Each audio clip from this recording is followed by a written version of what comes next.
Hello everyone, welcome to English lecture. Now today we are going to learn literary device means figure of speech. Figure of speech means is a word or phrase and that is used to add the impact to a text. Then now today we will see what is meant by personification. Then next, what is the personification? Personification inanimate object or things, abstract notions, ideas, spoken of as if live or having life means personification. Means when inanimate object or abstract ideas are spoken of as having life, it becomes the personification. Means personification. And very simple definition, personification means in a personification inanimate means non-living things, non-living objects are given human qualities means personification. Then here given the definition. Personification means in Marathi मानवीकरण अलंकार. Personification means मानवीकरण अलंकार. It is given the definition of personification. Personification is the literary term for giving human characteristic to something that is the not human. The next, representing an abstract quality or ideas as person or creature means it is given the definition of inanimate objects are given the human qualities means personification. या आपल्याला दिलेल्या पर्सनिफिकेशनच्या या डेफिनेशनमध्ये personification चेतनोक्त्यालंब आणि हिंदीमध्ये आपण त्याला मानवीकरण अलंकार म्हणतो. इनॲनिमेट मीन्स नॉन लिव्हिंग थिंग्स, निर्जीव वस्तूला आपण ह्युमन बिईंग किंवा एक मानवी त्याला क्वालिटी त्यामध्ये देणे किंवा गुण दाखवणं म्हणजेच personification. Then next, examples. Then why is personification used? Why is personification used? Decorative device brings the inanimate object or ideas of life. Means figure of speech to make the decorative language. Then first example of personification. Example number first, the sun smiled at us with open arms. इथं आपल्याला एक example उदाहरण दिलेलं आहे. The sun smiled at us with open arms. म्हणजे या ठिकाणी आपल्याला सूर्य काय करतो? स्माइल करतो. सूर्य हा स्माइल कधी करतो का? नाही करत. आणि at us with open arms. आणि कशाबरोबर तो करतो की जसे आपले आर्म्स आहेत त्या पद्धतीने तो आर्म्स करतो किंवा त्या ठिकाणी तो काय करतो की स्माइल करतो. म्हणजे इथं काय केलेलं आहे की सूर्याला जे इनॲनिमेट आहे त्याला काय केलेलं आहे? ॲनिमेट आहे किंवा ह्युमन क्वालिटीज त्यामध्ये दर्शवलेल्या आहेत, दिलेल्या आहेत. Open arms means human quality. It is given the next example. My village street are calling me. In a second sentence, my village street are calling me. My village म्हणजे माझ्या खेड्यातील जे काही स्ट्रीट रोड आहेत ते काय करतात? Calling me. मला ते कॉलिंग करत असतात, बोलवत असतात. पण एक्झॅक्ट असं कधी होतं का?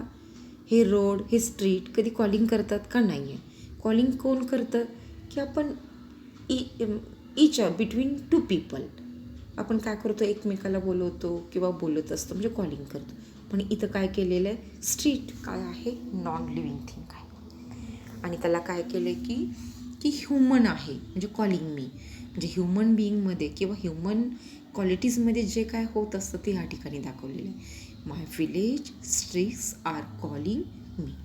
Then next example number 3. इथं एक आपल्याला पोयम दिलेलं आहे लिटरेचरमधली poem, my mother a 66 poet Kamala Das looked out at the young trees in sprinting.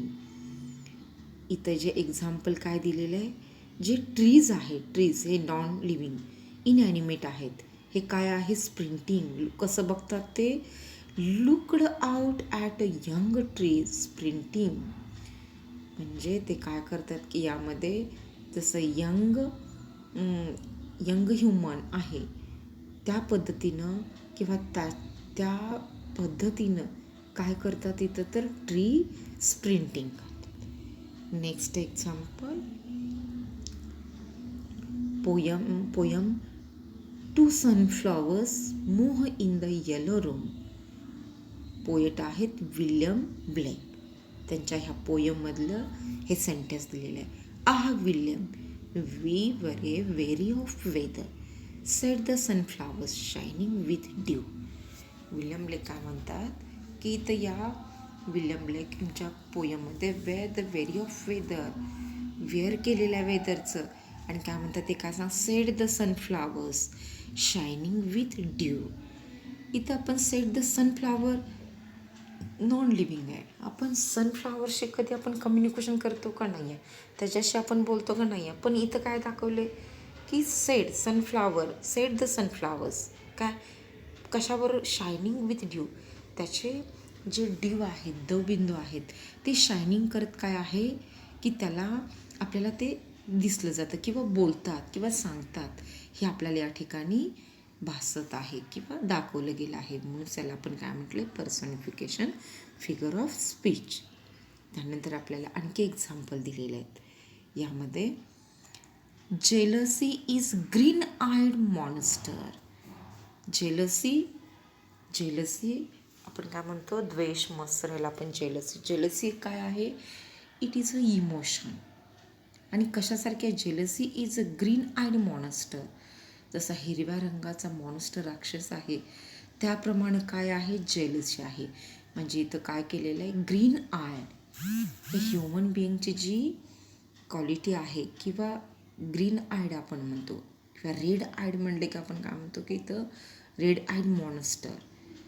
म्हणजे जेलसी काय आहे, त्यासारखी आपल्याला इथं जेलसी आहे, दिसतं आहे. Anxiety is sitting on her face. इथं ॲनेस्टी म्हणजे आपण काय म्हणतो, वरीड, काळजी, चिंता, हे काय आहे आपल्या चेहऱ्यावर दिसते. आपल्याला एखाद्यामध्ये जो राग आला आहे त्याच्यावर जी असलेली चिंता आहे, ह्या ज्या आपण काय म्हणतो की त्याच्या ज्या ह्या इमोशन आहेत, या आपल्याला काय आहेत, दिसतात, त्याच्या फेसवर दिसतात. पण असं नाही होत, ॲनेक्स्टी सिटिंग ऑन हर, त्याच्या चेहऱ्यावर सिटिंग, बसलेली आहे, नाही होत. म्हणून इथं काय म्हटलं, anxiety is sitting on her face. म्हणजे सिटिंग कोण करतं, सिटिंग आपण सिटिंग बसतो, म्हणजे human being quality. The next sentence, the curtains danced in the bridge. The curtain dance in the bridge. Curtains जे पडदे आहेत आपण डोअरला, विंडोजला लावतो, ते जेव्हा हालतात तेव्हा आपण काय म्हणतो, त्याला इथं काय दिलेलं आहे की ते काय करतात की त्या इन द ब्रिज डान्स करतात. कर्टन हे कधी डान्स करत नाही, हे डान्स कोण करतं, ह्युमन पीपल, बॉय, चिल्ड्रन. पण इथं कर्टन काय करतात की डान्स करतात इन द ब्रिज. जशी वाऱ्याची झोक येते त्याच्याबरोबर ते डान्स करतात. नंतर the grease jumped out of the pan. आपण the grease jumped out of the pan, jumping कोण करतं, पीपल, ह्युमन बिईंग, यामध्ये आपण जम्पिंग करतो. पण इथं काय, ग्रीस जे ऑइल आहे, ग्रीस ऑइल काय करतं, jumped out of the pan.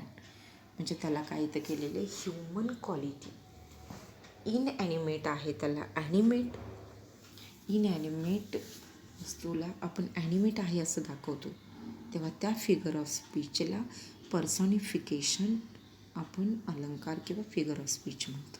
म्हणजे नॉन लिव्हिंग थिंगला लिव्हिंग आहे, ह्याच्यामध्ये लिव्हिंग म्हणजे निर्जीव वस्तूला आपण सजीव आहे असं आपण दाखवतो किंवा त्यामध्ये जीव आणतो, त्याला आपण काय म्हणतो की पर्सॉनिफिकेशन.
Then we will learn remaining part of figure of speech in next lecture.